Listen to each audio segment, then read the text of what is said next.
மலையாள படத்தில் எப்படி? நான் மலையாளம் தெரிஞ்சு எனக்கு இது வரைக்கும் மலையாள படத்தில் சான்ஸ் கிடையாது. ஓ, மலையாளம் தெரிஞ்சால் தான் சான்ஸ் கிடைக்கணுமா? அப்படி தான் நான் நினச்சிட்டு இருந்தேன் உள்ளடா. இல்லை, அது மலையாள படம் நடிக்கணுன்றதும் மலையாள படம் டைரக்ட் பண்ணணுன்றதும் எனக்கு ஆசை. ஓ சூப்பர். ஏன்னா எனக்கு மலையாள இண்டஸ்ட்ரியும் மலையாள படங்களும் கொஞ்சம் நம்ம படத்தை ஒத்து இருக்கிறது மாதிரி எனக்கு ஒரு நம்பிக்கை. ஏன்னா பரதன் சாரோட படங்கள் நம்ம நிறைய பார்த்துருக்கோம். தாழ்வாரம் முதற்கொண்டு தேவர் மகன் வரைக்கும் நமக்கு அவரோட கான்ட்ரிபியூஷன் என்ன, ஒரு டைரக்டராக அவர் தன்னை தேவர் மகனில் எந்த அளவுக்கு அந்த படத்தை ஒரு கமர்ஷியலாகவும் உணர்வுபூர்வமான படமாகவும் அவர் மாற்றினான்றது நமக்கு தெரியும். ஸோ அதனால் மலையாள படம் பண்ணுறதுல எனக்கு ஒரு பெரிய ஆசை. அது டைரக்ட் பண்ணுறது தான் நான் நினச்சேன்.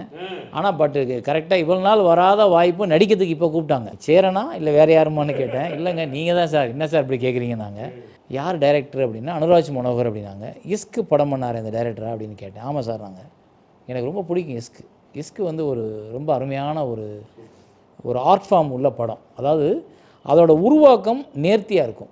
அவருன்னு சொன்னோடனே எனக்கு ஒரு நம்பிக்கை வந்துச்சு. சரி நம்ம பண்ணுவோம். ஏன்னா எனக்கு அப்படி நான் குறிப்பிட்டு நிறைய பேர் தமிழில் பண்ணியிருக்கேன். இப்போ நம்ம கருப்பழனியப்பனுக்கு பண்ணது, நம்ம மிஸ்கின்க்கு பண்ணது, அவங்க டைரக்ஷன் நடிக்கணும்னு போனேன், பிடிச்சி தான் போனேன்.